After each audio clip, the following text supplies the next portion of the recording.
Hello, everyone, and welcome back to The Rundown. I will be your host today, Craig DeLuz, coming at you from the West Coast, the left coast, behind the Iron Curtain, otherwise known as the Sierras. But as we all know, I do not do this program by myself. That's right. My name is Mike Piroworski, coming to you live from the East Coast. That's the coast with the most, from the co-host with the most here on The Rundown. 2A Views, conservative news, and Craig, guess what day it is? Uh-oh. Mike. What day is it, Mike? It's hump day. Hump day! It's hump day. Hump day!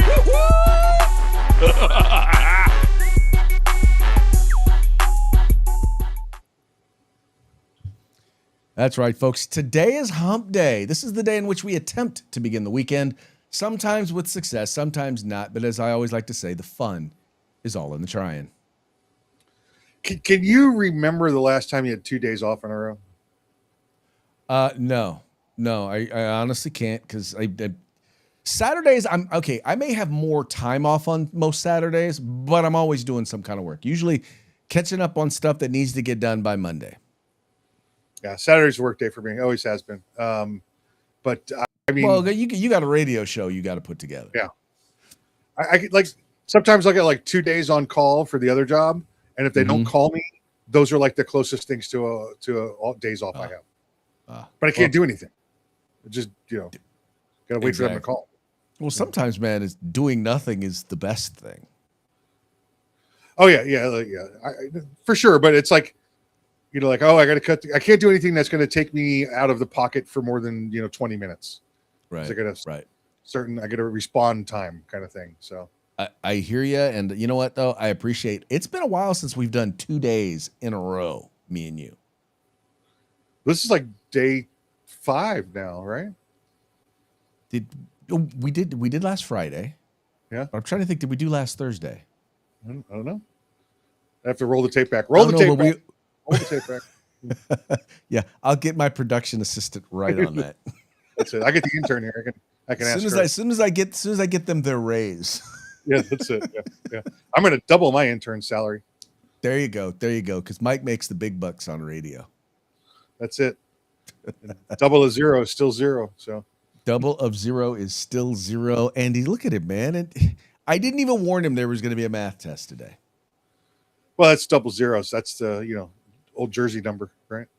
Old Jersey number. I hear you. Speaking of that, rocking the Fiji national jersey. The football. My son-in-law. That's where my wife is from. I've visited there multiple times. I love hanging out in Fiji. I always say this. I'm not into doing nothing, but if I'm going to do nothing, it's going to be in Fiji. Yeah, it's hard to do nothing at home because there's things waiting for you, right? But everyone knows where to find you. On a pool deck somewhere. Yeah. Bring me another beverage, garçon.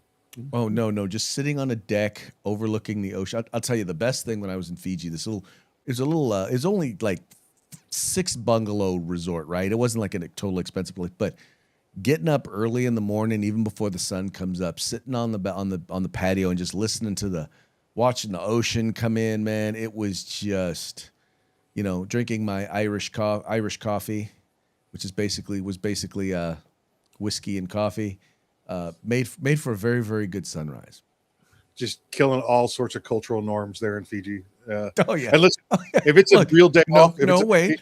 I was drinking, okay, and listening to the ocean. If it's a real day off, a true vacation day off, there ain't no Mike getting up before noon. I don't care how great the sunrise is. Unfortunately, man, I get up early anyway. But for me, that's also kind of like my alone time. It's my time to it's me, myself, me and my thoughts, just relax and chilling. Yeah. I've seen plenty of sunrises, but like 90% of them because I stayed up, not because I got up early. Okay. Okay. All right. I see where you're at. I don't disagree with that. Don't disagree. I see the sunrise in Vegas all the time. Oh man, folks, you don't understand how Vegas. You got to do Vegas. I mean, I'm not saying that it's not Vegas. I'm just saying I mainly know Vegas through shot, and Vegas through shot is if you get an hour and a half's worth of sleep, you've gotten a lot of sleep, and for some odd reason, You still function cool all day. And then you get home, and whatever they've been pumping into that, by the time you get home, whatever they've been pumping into the air over there is now out of your system, and you've got to detox for a week. Or at least 3 days. For me, 3 days. I do have to detox, but for me, they're pumping in vodka and Red Bull. Well, there is that. I mostly just stick to the whiskey and bourbon, to be honest. Maybe an occasional beer as a chaser, but mostly whiskey and bourbon. Well, I mean, I have bourbon to a certain point, and then you switch to the vodka Red Bull. You want to keep the party going. Oh yeah. By the party, I mean work, because we might be at a party work. working. We're working. Yeah. Yes, when we are partying at SHOT, we are working. Let us not clear. Look, most of these sponsors that are here did not show up during the business hours of SHOT Show. It was at Circle Bar, which is amply named that only during SHOT. That's right. Only exists 1 week a year. One week a year. Well, the bar exists. It's just only Circle Bar one week a year. All right, folks, let's go ahead and kick this puppy off and start it off the way we usually do, with a quick shout out to our sponsors. Yeah, Hitman Industries, hitmanindustries.net. Get on over there, get yourself some AR barrels. They got rifle caliber, pistol caliber, any length you desire. All of your AR barrel needs. That's hitmanindustries.net. California Republican Assembly, fighting a good fight behind enemy lines. Now you can take part in California's future today. If you want the best in tactical concealed holsters on the market, get on over to hogholsters.com. That's HAWG holsters.com. Use the discount code The Rundown. That's all one word, no spaces, all caps. Get a nice little discount. And if you want the best in field gear, tactical gear, web gear, law enforcement, security, fire, EMS, personal gear, get your group together, get your agency together, place an order at uscombatgear.com, where you can get everything except the gun. Now, folks, we gave you an assignment yesterday. We told you to go over to armsroomradio.com and check out and listen to the latest episode of Arms Room Radio. It airs on, my 25 stations across the country. It is a phenomenal show, all about the Second Amendment, all the gun things, all the gun time, I believe. Is that one, not one of your slogans? That's it. It's 25 stations on a regular schedule, and then 25 is filler during the week. There you go. Check them out, folks. Check them out today. Also want to encourage you, if you haven't already done so, please go sign up for the 2A newsletter. Just go to 2anews.us. That's 2anews.us. Click on the subscribe here button, put in your email address, and you will get all of the Second Amendment news of the week in your inbox. Whether it comes from the mainstream media or it comes from the 2A media, whether it comes from bloggers, vloggers, you name it, it will all be there ready and waiting for you. And then finally, please make sure to go to Amazon.com and download your copy of Uncommon Sense, on the present state of American government and the return to first principles, written by yours truly, Craig DeLuz. Go there, check it out today. Once again, Uncommon Sense by a brother who seems to have a little bit, maybe just a little bit, but a little bit of common sense. A wee bit of common sense. Although my next book is going to be called Common Nonsense. You're right for crazy moms for everything, huh? Yeah, no. Well, it's so common nonsense is about all of the things that the people in particular on the left believe to be true that just isn't. So it's nonsense, and it happens to be common.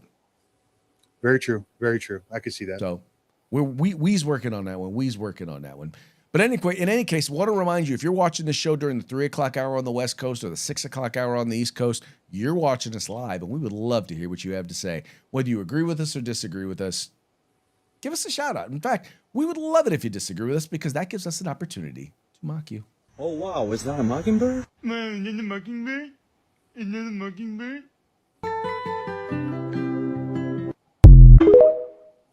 Mockingbird. Yes, sir, Bob. Okay, let's go ahead and get into this first story here. Now, the worst part about this story is this. We already know that we can't trust polls, right? Going all the way back to the 2016 election of President Trump, where he was supposedly supposed to lose by a landslide, right? Well, and then turned out to actually win and become a president of the United States. Well, now come to find out, there is a company out there that decided that they were going to create some fake polls as a part of a social experiment, as they say. And, well, just came out that not only did they just closed their doors, but they've actually admitted that they faked their polls. About a fake poll result or many results. Think about how this might erode further voters' trust in political surveys. The opponent calling out incumbent Democrat Mayor Karen Bass for sharing a bogus poll without vetting it first. It showed Karen Bass far ahead of her radical left opponent, Nithya Raman. The company behind the poll has admitted to everything, saying it's not staffed by real pollsters and calls itself a, quote, short-term social experiment. Yeah, but people didn't know that. Senior national correspondent William Lajeunesse in Los Angeles with the actual, truthful, real details. William. Well, Harris, it was a great scam, and it worked. Now, we've worked in enough newsrooms to know how this happens. You have a legitimate-looking news release, a website, context, a timely story, and a lot of media picked this up, and millions of misled voters, unfortunately, paid the price. So here's what happened. A legitimate-sounding company puts out a poll showing L.A. Mayor Karen Bass leading Councilwoman Nithya Raman by 12 points. Well, that's plausible. But it also showed 85% of Spencer Pratt voters breaking for Bass. Well, that is a huge red flag, right? In no way would most Pratt voters support Bass. But the media loves polls. Many TV stations here locally, a major newspaper, published this entirely fabricated poll, and that was republished hundreds of times on social media. Now, when the LA Times called the polling company, it admits the whole thing is a hoax. Here's a quote. Median Strategies was created as a short-term social experiment to examine how purported polling information could enter and spread through the political information ecosystem without independent verification. It also said that no one involved got paid and that the project was not funded by a candidate, campaign, party, or PAC. Now, Mayor Bass, understandably, she shared the poll, and she defends what she did by blaming the media for not doing its job. Councilwoman Raman blamed the mayor for promoting a fake poll without properly vetting the source. Bottom line is the experiment proved a point, right? Newsrooms are thin, experienced people are out. The pressure is to feed the beast, not to hold the story indefinitely until you're 100% confident it's sourcing, and this is what happens when that happens. Harris? Well, look, and then there are all the questions. By the way, just to be clear, it wasn't just the Bass poll that they put out. It was also Hong, the crazy Professor Doom Dr. Doom Eyes candidate running for governor in Wisconsin. They also projected her winning by double digits. Now, I think there's more to this than a social experiment, Mike. I think this was an attempt to actually impact the election. And I hate to say this, but I don't blame Karen Bass unless you tie it back to her. I don't blame Hong unless you tie it back to them. I do blame the media for not checking on the validity of the poll, for not looking at, okay, well, who are these people? What polls have they done? Did they just come up out of nowhere? And what methodology did they use? And now all of a sudden they're admitting, yeah, there was no methodology. They just put down some numbers. No, agreed. I don't understand how you can blame the candidates. Like you said, unless they prove to be behind it. This is the media's at fault, and it's just further proof that the media has no integrity whatsoever anymore. Remember, I remember when was it Dan Rather got in trouble and lost his job because he only had a single source on a story rather than double source. Yet now they're going with no sources, just publishing stuff left or right. Craig, my question would be: is there somewhere, some jurisdiction, whether it be state or federal, somewhere that could find criminal charges against this organization for misleading people and having them spend money in different places? Well, I think clearly they promoted fraud. I don't know. I mean, I don't know exactly right now what crimes they have committed. But I do know, I do believe that if there is not a crime that they have committed, if there is no, then someone needs to write a law. Because I think when you do something like this, I mean, this is literal they're trying to steal an election. Now, we already know the media does this. Yeah. It's right? election manipulation. Yeah. Yes, electioneering. We know that the media already does this. We know that they tell a bunch of lies.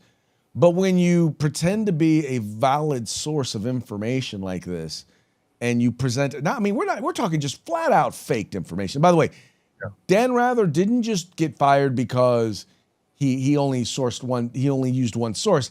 It turned out to be a lie. Yes, but if he had two sources, he could have misproven, the facts or proven. Or at the very least, he could have said, "Well, look, I checked with two sources. I got two sources on it. If it ain't the truth, then both of my sources lied to me." Correct. Yeah, and if he had done that, which was the normal procedure in journalism at the time, it wouldn't have happened. Well, that's that thing called confirmation bias. And this is quite frankly happens very often in the media. The fact that 90 to 95% of those in the mainstream media, reporters and those who report on politics at the national and in many cases state levels, are all registered Democrats. There is a reason why they don't verify a lot of this stuff, because they want to believe it. They went to school with and they hang out with everybody who thinks like they think. So when something like this comes out, well, that just makes sense. That's right. So they all trust each other, all in bed together. So no verification. Why would they need to verify? It's all good information. Why would my good friend, my fellow comrade lie to me?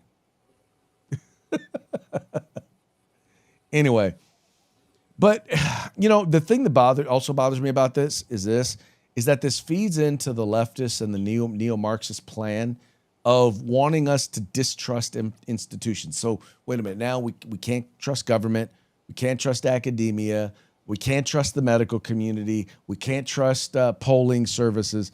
I mean, we're getting to the point where it's like, okay, and that's in the end, that's what they want. They want you to be able to trust no one, so that when they tell you that they can fix all of your problems, all you have to do is trust them, that they feel like they can talk you into it. And when you say, well, I don't know if that makes any sense, well, does anything really make any sense? At least I'm giving you what you want. There you go. That's how they be. That's how scams work. That is definitely how scams work. Speaking of scams, let's talk about the WNBA and some of the BS that's going on over there.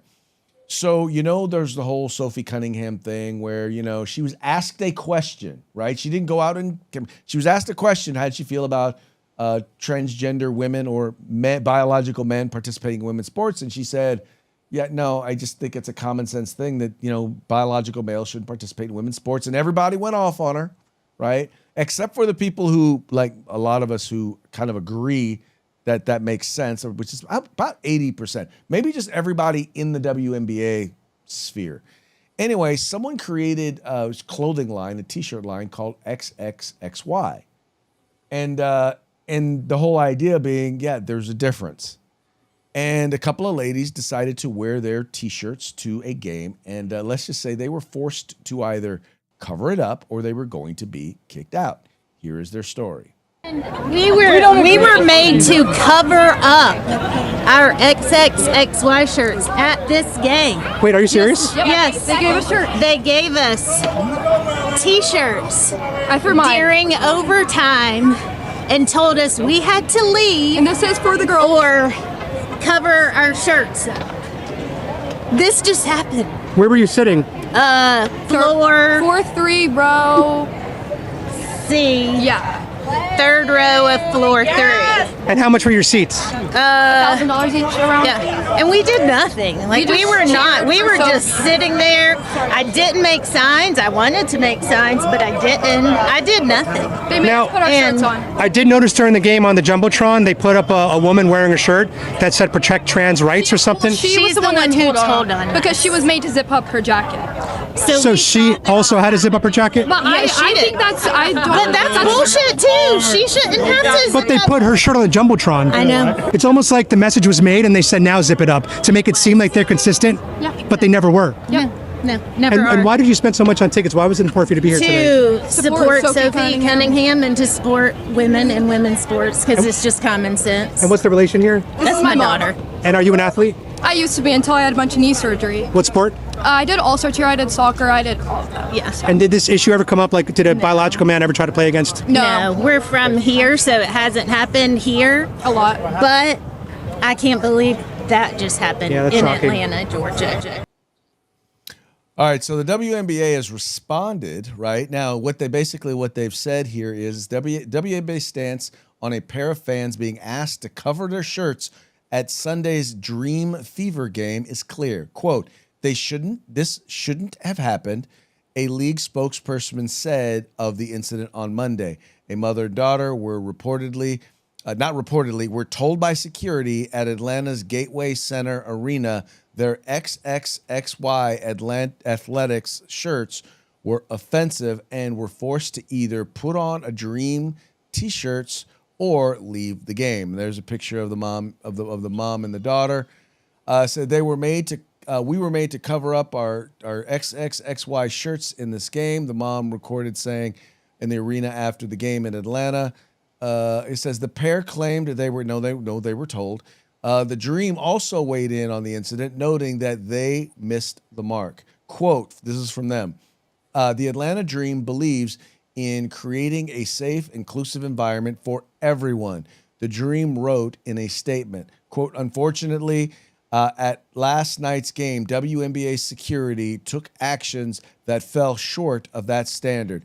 At no point was the Dream personnel involved in the decision made by WNBA security.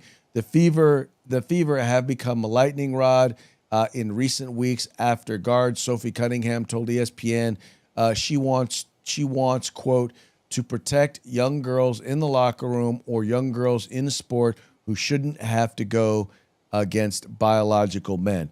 Now, I'm going to tell you, Mike, the biggest crime here that I saw was that these women paid $1,000 to see it. Anybody paid $1,000 to see a WNBA game. Who would pay that price? That's ridiculous. I don't care what. I have no idea.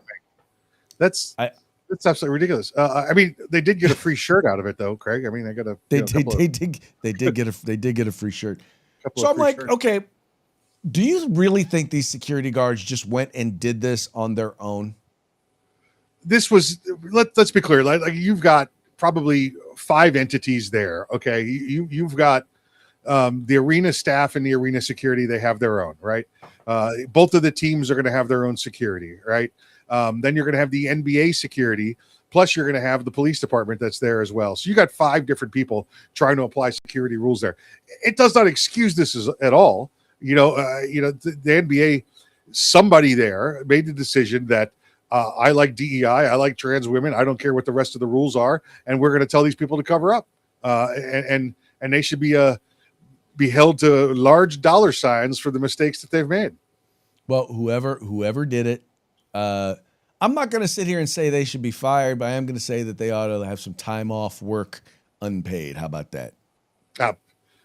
I give these 2 women $100,000 a lawsuit. Give it, let them have it. I would not be surprised if that was the result of this, but I'm just like, but it's why is it so crazy? Why do people on the left make it sound so crazy that, well, men, biological men in women's sports, regardless of how you feel about the trans issue, biological men competing against same ignorant people we see working at a restaurant that throw people out for wearing a MAGA hat. It just they're right. They're sub normal IQs. They're idiots. They're morons. Yeah. And they think that the ends will justify the means, but that's just, and this isn't even the biggest WNBA story of the week. To me, it's the we have 2 former NBA players now that have declared themselves for the draft for the WNBA. Said if they're going to let men play, I'm going to keep playing my career. Well, I see no reason. I see no reason why not. By the way, Mike, I am partaking of some horse soldier. I got many horse soldiers right there. You do. You have several of them. I have one. I will probably be getting a couple of the other ones, but there you go. Anyway, just thought you would find that one to be interesting. Yep. Yeah. No, I'm just tired of being treated of people who just believe normal things being treated like we're the crazy ones. Like, wait a minute. Not too long ago, I'm going to say pre-COVID, there really wasn't anything bad about saying, yeah, guys shouldn't be playing in women's sports. Guys shouldn't be in women's bathrooms. We came out of COVID, and all of a sudden, I'm a bigot if I say that. COVID's a good time reference for it. It wasn't because of COVID. It wasn't because of COVID. Yeah. It was. Now remember, these are all the things we saw, all the ridiculous DEI things we saw during Biden and Harris, were all of the policies that Obama wanted to push and Clinton wanted to push, but didn't have the power to do so. Or didn't have the nerve to do so while their names were at the top. So let Biden go in because he was their puppet and they were running the administration, and they get to put all those things out while he's in office. Well, because all of these decisions were not being made in public anymore. They were being made behind, because guess what? No public meetings, right? You can't go to some of these regulatory meetings or some of these legislative meetings and voice your opinion, right? Nobody knew. So they did these things not behind closed doors, because supposedly they were still viewable by the public. Right. But all of a sudden we came out of COVID and it was like, well, wait a minute, hold on. I'm a bigot because I don't use, I use proper English pronouns. Right. Yeah. Right. Yeah. Anyway, when you radically change society, I'm not the radical for saying, hey, wait a minute. Yeah. Hold up. When did all this change? At that point, doesn't make me the radical. Yep. Right. I'm not a radical because I'm like, yeah, no, it's been this way for thousands of years. And it was like this, yesterday. Yeah. Anyway. Speaking of radical, let's talk about the state of California trying to control what tires you can buy for your car, saying that, well, most of the tires that are being sold in the state of California, most replacement tires, well, they don't meet a certain level of fuel efficiency. So we're going to make it so that you are no longer allowed to purchase them. California regulators approved new rules that will limit the type of tires you can buy when it's time to replace them on your car. Yeah, while the California Energy Commission says that this is meant to save money for consumers, tire makers say that this will add to the cost of living here in the state. And Case Area 3 was the only TV station at the meeting today. Case Area 3 political director Ashley Zavala was there to watch the vote. So walk us through what this is supposed to do. This was a lengthy hearing, and ultimately the California Energy Commission, in a unanimous vote, approved new rules that will phase out the sale of replacement tires that are currently sold in California that do not meet certain energy efficiency standards. It's expected to eliminate most of the tires that are right now sold in this state. The goal is for consumers to save money on gas or electricity if you have an EV by having more efficient tires. At the center of this is a tire's rolling resistance, or how much energy a tire uses as it rolls down the road. Lower resistance means a vehicle uses less gas or less electricity. New cars generally come with efficient tires, but consumers typically replace them with higher rolling resistance tires. This new rule comes in phases in California. So first, by 2029, California will only allow the sale of tires with a maximum rolling resistance level of 9.1. In phase 2, the standard lowers to 7.2 starting in 2033. That second phase means that an estimated 70% of tires currently sold in California will be eliminated from the market. The California Energy Commission has never regulated tires before, so this is a first. The commission claims the savings on gas and electricity will offset the cost of new tires in the beginning of these phases. The commission also claims this will improve air quality and provide other environmental benefits. But meanwhile, some tire makers have several concerns. Some say this is actually going to increase costs by limiting consumer choices. Here's what both sides of this new rule told us after the vote. From the commission or the industry perspective, what we're really concerned about is the fact that these costs to the average, families in California that are, struggling with affordability, is that it's going to increase their cost by hundreds of dollars in phase 2. And we've highlighted that. And even in CEC's own data, you can see that. So we're rather disappointed that they move forward with phase 2. What's the trip about this, Mike, is, once again, this is a body that is not elected by anybody, exerting a level of control under this vague California environmental rule, which gives them the ability to basically say, they could limit the amount of flatulence you are allowed to expel in a given 24-hour period in order to reduce the the greenhouse gases. That is how broad they have taken the belief that they could regulate just about any damn thing here in the state of California. They already went after lawnmowers. They've gone after fireplaces. They've gone after barbecues. They've gone after stoves. They've gone after pretty much everything. I'm still surprised that they haven't made raising cattle or beef illegal in the state of California because, cow farts. Exactly. Craig, in a state where you've got the upper class leaving at will, where you've got the middle class leaving as they can afford to, what a great new policy to have. Let's make it more expensive to be here and more difficult. This is definitely a solve for keeping people in California and getting more people to come back to California to increase the tax base. This will surely do that. Well, it's funny you mentioned the fact that the middle class is leaving as they can afford to. It helps that their jobs are going too. So all they have to do is go with their jobs.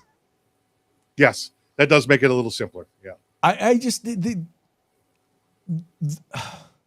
These are people who clearly do not live in the real world. They do not live in reality. No. They do not understand or do not even stop to think about they think they're protecting consumers by saying, "Oh, well, we're going to make them save money on gas." Well, here's the thing. So in the state of California, because vehicles are more fuel efficient now, and they're getting less money in terms of gas tax, they decide every year they're going to up the gas tax as well as try to increase taxes in other areas. Like they want to put a mileage tax on people's cars, right? They want to control how far you can drive or how far you drive based on, taxing you if you decide to drive too far. It's everything in California, Craig. It is let's raise minimum wage. That way, the people will make more money. Oh, okay. That's not going to cause the cost of food to go up or the cost of, running a business to go up at all. That won't work. That won't work that way. Surely it won't. And they're just, you've got yourself a giant handful of morons out there. Craig, what do you think? I could tell you what's going to happen. Why do you think the cost of gas is so high? Because they've got to, like you just said, supplement for everything else. When I raise the price of tires, where do they think that's going to go? How do you think the industry is going to offset that? It's just, well, another gas tax. Here we go. It's going to make it more affordable. Yeah, it's going to make it more affordable on my car, but then you raise my gas tax 20 cents another gallon to supplement the cost you just ran out of. You know how much more it's going to cost the tire industry to make one set of tires that has to go to California and 49 sets of tires that can go to the rest of this country? Well, the fact that they already make the tires and the fact that they already charge more for the tires just means more money in their pockets. Yep. In the end, that's what it means. What the thing though is, Mike, is I will say this, is that there's a certain percentage of these folks that are intellectual midgets and they're morons, but there's a certain percentage of people who see this as, look, if we can get away with this, then think about all the other things that we can now turn around and start to regulate that we really were never given any authority over, right? And once again, these are people who are not elected bureaucrats. If you want to know, my book, Uncommon Sense, it is literally about the bureaucratic state. Like I said, the best line in that book, and I will continue, that by far from anyone that's read it, has been that tyranny in the 21st century files paperwork. That's it. That's right. That right there be the truth right there. Just saying. Yep. All right, moving right along. March for Our Lives unveils an unintentionally hilarious anti-gun campaign. This was a piece that's over at Bearing Arms, and it's written by, once again, our good friend, Mr. Cam Edwards. And he's pointing out this new campaign that they're pushing over at March for Our Lives, which is the David Hogg group.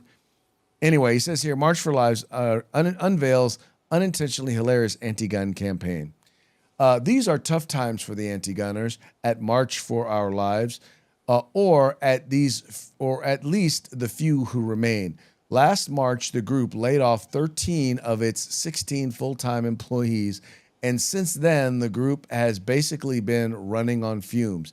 In an attempt to regain some relevance within the gun control movement, and to attract some donations as well, the group has launched a brand new campaign called The Machine. And I'll show it to you in a second. There are several fundamental problems with the premise of MFOL's argument. First of all, let me show you the campaign here real quick. So this is The Machine, right? March for Our Lives, reference to the campaign, a user's manual for the American gun industry. Now, I saw this, and they start off talking about, who's died, open that up, start talking about who died. They talk about the components of the gun machine. I have all of them. Here's the thing that gets me. They got NRA, they got NSSF, they got NAGR, and they got GOA. I got to admit, they don't have any, for example, any of the legal, here we go, legal architecture. They got, so legal, they have the things, they have the decisions, but they don't have the organizations that won those decisions, which, by the way, is the backbone right now, to be quite honest, of the gun rights movement. Anyway, how the machine is wired, and so here it is. And so here it is. They think they kind of know how gun rights and the gun rights machine work, know the machine, anyway, how it operates. In any case, it's unintentionally hilarious. Now let's see what Cam has to say about it. He says, let's start with the fact that violent crime is plummeting across the country. Murders are at the lowest rate they've been since the 1950s, and gun sales are still steadily running about 1 million per month. By the way, in a lot of places, that's going up. That number is going up. In fact, over the past few months, the National Shooting Sports Foundation has reported an increase. Oh, look, I should have just kept reading. An increase in sales compared to last year.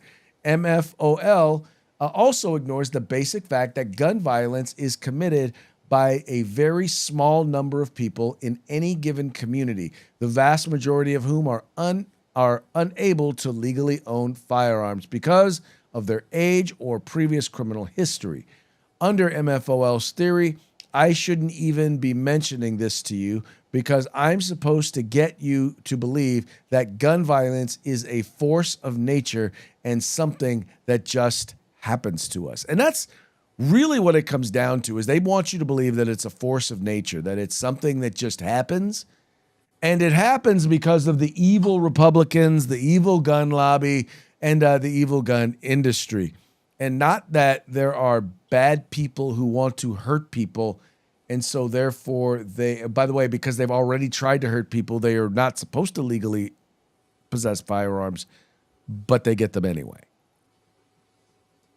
This is just idiocy. I mean, we're just full of morons today, full of one-star people, mouth breathers. There. By the way, Craig, there's only one machine, and his name's Bert Kreischer. So let's be clear on that. Yes, let us be very clear. There is only one machine. You're right. His name is Bert Kreischer.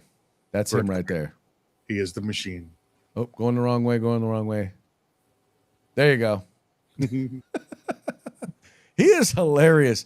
Dude goes on stage, he basically goes on stage. I don't think I've ever seen him with his shirt on in a show. No, it comes off. Yeah. No, yeah, he is hilarious. He is hilarious. And see, I knew that was there because I could hear the things the pinging in my earpieces going off there. But yeah, those who are against our fundamental rights, they only succeed. Their only opportunity at success is by lying. The only way in which they can convince you to give up your rights is by lying to you about what is. And so that's what they do. They lie to you. And, I'm not saying that they don't believe the lie, because they do, or some of them do, but they are lying nonetheless. Because if you believe the lie, is it lying, or is it just providing mis/disinformation? Well, it's like we said earlier. It's a combination of either criminal intent or mouth breathers. One or the other. Yep. There you go. All right, folks. Well, that now brings us to our parting shots. Parting shots are brought to you by Hog Holsters. Just go to hogholsters.com. Use the discount code TheRundown. All caps, no spaces, one word, and get your Hog holster today. All right. Let's see. This first one here. Let's just say that. A lot of people have certain thoughts about communism and socialism, and it turns out, specifically about the DSA and their socialist agenda. And let's just say that when confronted with the truth, a lot of people, they're not buying it. Welcome to The Price is White. Do you think most black and Hispanic New Yorkers support socialism? Yes. Yeah, absolutely. Yeah. No. You don't think so? No. No, I don't support social. That's communism, right? Pretty damn close, yeah. Socialism progresses to communism. Yeah, no, I don't believe in that. Do you think the DSA understands what black and Hispanic communities need? I think they have a basis to go from. I think every day that they're getting better. Yes. Yeah. Yes. 1,000%. No. No. No, not at all. I don't think he speaks for me. Do you think black and Hispanic New Yorkers want to defund the police? Yes. Yes. Yeah, but I also think that they have good reason for it. Police are supposed to fulfill a role. Maybe they do the opposite of what they're supposed to fulfill. No. I don't support it. They're public servants. If they need money, you should give them money. The police officers are here to protect us. Donnie's tenant director basically said that home ownership is a tool of white supremacy, masquerading as wealth-building public policy. Would you agree with her on that? As it stands, it's incredibly racially biased. I feel like I agreed with that. Yeah, I feel like it definitely could. Okay. It could, yeah, definitely. Yeah, that's the silliest thing I've ever heard. I don't look at it on a racial landscape like that. No, buying a home is not white supremacy because anybody could buy a home nowadays. Don't like 44% of black people own homes. How is that racist? Did you guys vote for Mom Donnie? Yeah. Yeah, I did. Don't agree with his policies. No. No, absolutely not. I would never vote for that guy. Do you as a white person feel that white-dominated institutions fully represent people of color? No. No, of course not. I don't think so. No. No. The DSA is 85% white. Oh. So you don't think any 85% white institution could ever represent people of color? No, hell no. No, they're not from our world. They would never understand. What makes you say they're not from your world? Denzel Washington once said, when that hot comb hits your hair in the morning, it smells different. So you're saying they don't understand the culture? They would never understand. I really do not feel comfortable speaking to the DSA, having only learnt about them 2 minutes ago. I wish I was more well-informed by the things you're asking me. You asked some interesting questions that I will have to think about. After talking to many New Yorkers, it's clear. That Denzel Washington quote, I gotta look that one up. That was a good one. Craig, you can look right down the middle of those people there and see which ones were not bullied enough as a child. It's just, or not. When I say, in some cases, not even necessarily bullied. How about just like told no by their parents? Yeah.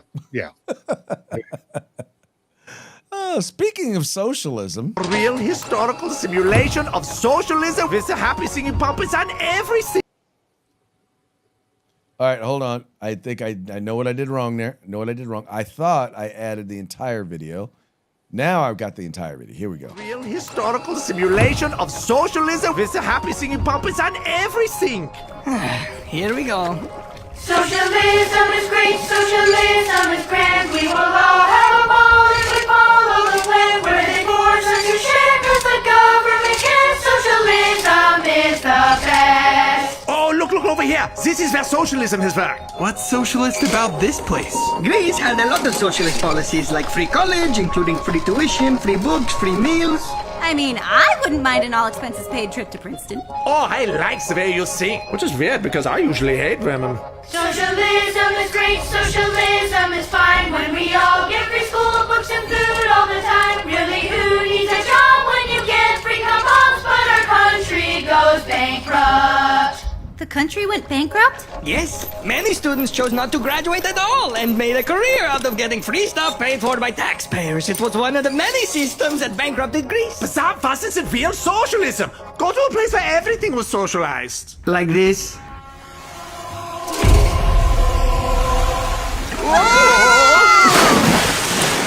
Socialism is grand, socialism is great. When extreme, it can lead to a communist state where individuals can't own land or factories for anything else. Communism is the best. Soviet-occupied Berlin. This is what happened when a nation broken by war was forced into socialist policies. Communism? I wrote about this. My dream. We saw the same thing in Cuba. This is your dream? Well, the book was better.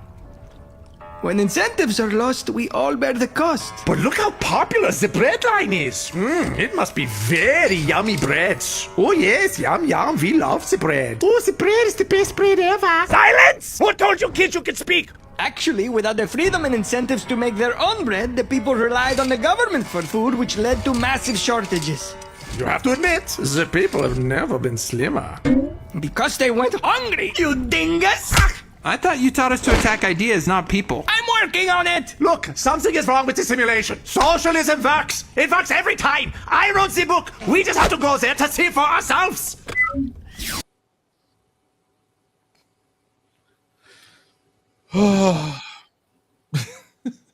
It would be funny if it wasn't true. Yes, it would be, but for some reason, I don't know why, so many Gen Zers and so many people on the left just don't seem to want to learn from history.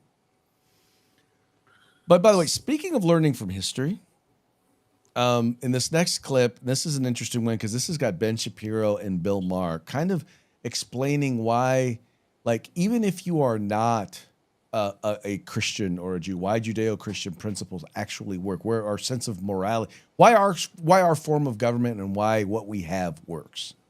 You and I agree on morality like 87.5%. I'm a religious Jew. You're an atheist. Why do we agree on those things? I'll tell you, I mean, I can give you my answer. Yeah, please. Because we probably grew up a few miles from each other in a Western society that has several thousand years of biblical history behind it. And so you can think that you hit that triple and you formed your own morality, but the reality is you were born morally on third base. No, okay.